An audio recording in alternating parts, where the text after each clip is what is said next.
একটা হাদিসে এমনও পড়েছিলাম আমরা স্টুডেন্ট লাইফে, আল্লাহ রাব্বুল আলামিন যখন কোনো আদেশ নাজিল করেন তখন ফেরেশতারা সেটা নিয়ে ডিসকাস করতে থাকেন আসমানে, এবং জিন জাতি প্রথম আসমানের কিনারা পর্যন্ত পৌঁছে যায় এবং সেখানে গিয়ে কানে শ্রবণ করার চেষ্টা করে কি নিয়ে আলোচনা করা হচ্ছে।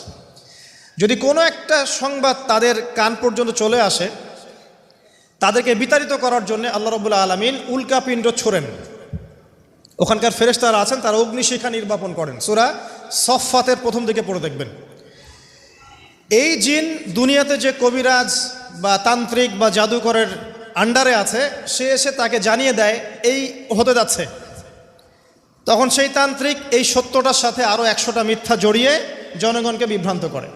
তখন তার কথা ফলে যায়, মানুষ মনে করে যে তান্ত্রিক অনেক বড় কিছু হয়ে গেছে। তো এগুলো সবই ফিতনা। যাই হোক, এই জিনের ব্যাখ্যা কিন্তু